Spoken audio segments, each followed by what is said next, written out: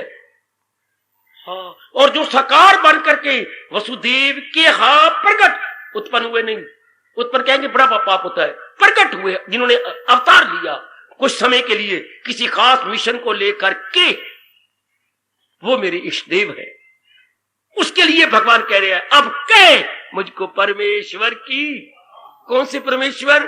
किया जिसने हस्ती का दरिया, किसी को मौका ही नहीं दिया ये कहने का भाई वही तेरे परमात्मा है जिन्होंने इस सारी सृष्टि को प्रकट किया।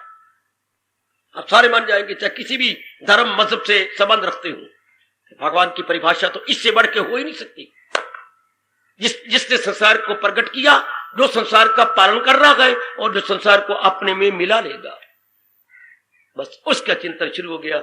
अब आप पास दुख नहीं आ सकता, अब आपका मन शांत रहेगा, प्रफुल्ल, चाहे घर में बीमारी हो, चाहे घर में आटे की कमी हो या किसी चीज का। अब मैं का प्रफुल्ल, अब क्या होगा, कोई बात नहीं, ये तो कोई क्या हो क्या गया, वो कुछ नहीं, कोई बात नहीं, ये तो हो चाहिए, कोई बात, बीमार है ये कुछ है, आपको कमी नहीं महसूस होगी, लड़का नहीं है, ये प्राणी नहीं है, या धन कभी, कोई बात नहीं। परमात्मा चाहता है इतने में गुजारा कर, मैं इतने में गुजारा कर लूंगी, कोई ऐसी बात नहीं, मैं इतने में सही।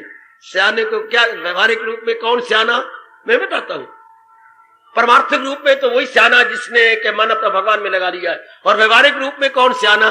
जितना रब दे रहा है उसमें गुजारा कर रहा है, उसको बोलते हैं व्यवहारिक रूप में सियाना। संसारी रूप में सियाना, जितना परमात्मा दे रहा है उसमें गुजारा कर रहा है। अंग्रेज मरे कि अब हम क्या अंग्रेजी बनाए अपनी पिट की, फिर कचे आपने जाते हैं पादरियों के पास, पादरी में उनके महात्मा, कि हम क्या अंग्रेजी बनाए कि वही सियाना जो अपने जितना है उसको गुजारा कर रहा है। तो कोई बात नहीं, ये तो आसान बात है कि तुम इसकी ये कहावत बना दो, cut your coat according to the cloth. क्यों दर्जी, हाँ अपना कपड़ा उतना कट, अपना कोट उतना बना जितना कपड़ा तेरे पास हो। मां दे पुत्रा, तू बनाने जा रहा है इस बाबे का, और कोट का कपड़ा है थोड़ा, तो इसने पुत्र का बना दे। हाय वे हाय, cut your coat according to the cloth. हाय काका, अगर क्लोथ हो, क्लॉथ के बाद ई लगा तो सिले हुए कपड़े, अगर केवल क्लॉथ हो तो थान, अनसिले कपड़े को क्लॉथ बोलते हैं, अगर ई लगा दी जाए तो वो सिले हो गए क्लोथ्स। तू थान इतना कट जितना तेरे पास कपड़ा है। तो संसारिक में सियाना कौन? जो जितने में है उतने में अपना गुजारा कर ले। और परमार्थ रूप में सियाना कौन? जिसके मन में चिंतन भगवान का होगा। अब नहीं तो अब तो बस, इसलिए भगवान ने फिर इसके उलट कहा, सुनेगा न मेरी जो अहंकार से तबाही में जाएगा। तबाह तो उसने अपने सवाल पैदा करने हैं, क्योंकि जो भगवान का चिंतन, जो सच्चाई है नहीं चिंतन करेगा, तो फिर नाना प्रकार के चिंतन, माँ का, बाप का, बहन का, भाई का, जिन्होंने बुरा किया उनका, कभी मन उधर जाएगा भविष्य की ओर, कभी वर्तमान की कमियों की ओर भागेगा, जरी विक्षेपता रहेगी मन के अंदर। इसलिए दानाक है भगवान की नजरों में वो कान जो केवल प्रभु का चिंतन करता है। ये बना लो, दुख निवारण हो गया बेटे, दुख निवारण हो गया। हमारी गीता भी इसी सिद्धांत में संपूर्ण होती है। क्या? जहां है कृष्ण, 18वें अध्याय का अंतिम उच्च कोटि का सिद्धांत श्लोक रूप में, जहां है कृष्ण मेरे बाप, जिसने अपने उपदेश में कृष्ण को ले लिया, मन में कृष्ण को ले लिया, बुद्धि में कृष्ण ले लिया, और व्यवहार भी अपने भगवान के लिए कर रहा है, सब कुछ वही है, सब कुछ। वह कमी क्या रह जाएगी उसको? पर सिद्धांत ये याद रखना, जहां है कृष्ण। देख लो, हिंदुस्तान भूल गया, हिंदुस्तानी भूल गए, भारतीय भूल गए। सुख रहने का तरीका ये था, अपने भगवान को मनाना, भगवान को रखना, भगवान के लिए कर्म करना, भगवान का चिंतन करना, भगवान का निर्णय लेना, और भगवान करके रिश्ता बनाना या शादी करना। अब भगवान करके रिश्ते नहीं बनाते, हम अपने स्वार्थ करके बनाते हैं, काम क्रोध लोभ करके बनाते हैं। शादी तो करती है तो बाहरी रूप में के लिए करती है, भगवान करके नहीं। इसलिए आपको बोलते थे मेरी धर्म पत्नी है, ये तो नहीं कहती मेरी प्यार पत्नी है, ये मेरी शरीर पत्नी है। अब भी हमारा देश बोलते हैं धर्म पत्नी। धर्म के और धर्म में कौन मुस्कुरा रहा है? आपके कृष्ण। धर्म में किसकी मुस्कुराहट है? भगवान की। आपके पजामे में कौन बोल रहा है? सूत सूत सूत, सूत के धागे आपके पजामे में बोल रहे हैं। हाँ, अरे तेरी साड़ी में कौन बोलता है ये रेशम के धागे, ये रेशम की साड़ी है, तो धर्म में कौन बोलता है? जो धर्म को बनाने वाले का है, मैं दीन अजल का भी हूं, मेरी जात आली में रास्ता। धर्म में भगवान की मुस्कुराहट है। मैं भी दिलो जान से पक्का कर रहा हूं, मेरे कहने का जरूर असर पड़ेगा आप पर। आप भी दिलो जान से पक्का करें कि मैं चिंतन में भगवान को रखूं। दुख हमेशा के लिए गए, कांप उठते गए जब महाराज जी का चिंतन। ये दृष्टांत मैं कभी नहीं भूलूंगा, आपको भी गायब गया याद करवाता रहता हूं। हनुमान, हनु महाराज सीता की शोध ले आए। हाँ प्रभु मिल गई। कहां है? रावण के अशोक वाटिका में। जिंदा है। पिछला पैर पीछे रह गया, अगला पैर आगे रह गया। कहीं भाई को नाथ चल नहीं सके हनुमान। वैसे इसे आंखों सामने रखे, एक पैर पीछे का आगे, वहीं जाम हो गए। प्रभु आपने ये प्रश्न क्यों किया? मैंने ये प्रश्न क्यों किया? क्यों ना मारी हमसे बिछड़ाई? वो मेरे से बिछड़ के मर क्यों नहीं गई? बड़ा अजीब प्रश्न है मेरी देवी, मेरे सजनों, क्यों ना मारी? जवाब ले लो सर। प्रभु आपने ठीक कहा, प्राण बसे तब पंकज में यम आवत है पावत ना। उसका मन तो आपके चरणों में लगा पड़ा है, यम तो आता है पर आपको तो नहीं छू सकता अगर आप गहराई में जाए तो, क्योंकि उसके मन में दयाल का वास है, काल का छुए। अच्छा हनु भाग के आ जा। क्या गजब का जवाब दे गया हमारे जैसों के लिए। क्यों नहीं सिया मरी? प्राण बसे तब मैंने आपके पंकज, मैंने चरण कमलों में यम आवत है पर पावत नहीं। आता तो है पर पाए कैसे? क्योंकि आप तो काल के भी महाकाल है। आप तो भगवान ने, जिसका मन, इस सिद्धांत हो गया, जिसका मन भगवान का चिंतन कर रहा है, दुख आवत है पर पावत नहीं, क्लेश आवत है पर पावत नहीं। मन में रख लो, मन में रख ले मेरी भोली भाली नरम मन वाली देवी। आप भी तो कल्याण के लिए आती हैं ना, मन में रख लो। जो हनुमान जी ने सिद्धांत बता दिया, यम आवत है प्राण बसे तब पंकज, पंकज कहते कमल, कमल चरण कमलों में तो उसका मन लगा हुआ है आप में। अब कैसे करे? यही एक सिद्धांत है। अगर मुझको मन में सब रोग से हार्दिक धन्यवाद। अब अपनी शहंशाह की आज आरती बड़े प्रेम और श्रद्धा से उतारे।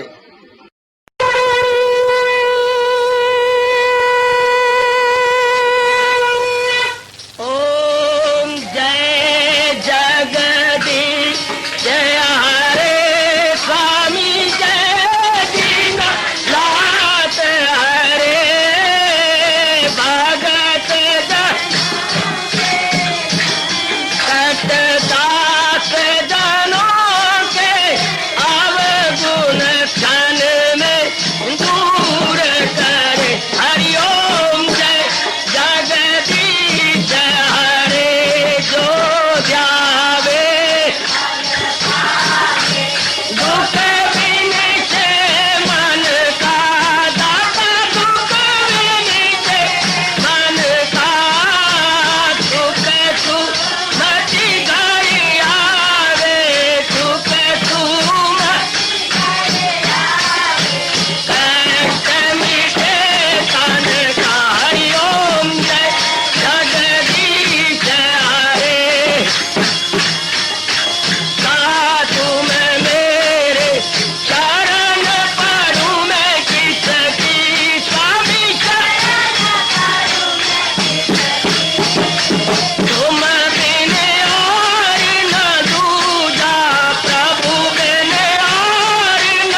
मन धन सब कुछ है तेरा, सब कुछ है तेरा, तेरा तेरे अर्पण तेरा, तेरे समर्पण क्या हे मेरा। हरिओम जय जगदीश हरे, जय जगदीश हरे स्वामी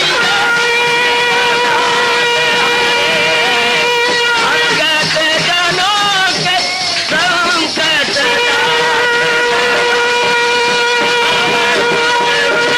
धारी सूरत।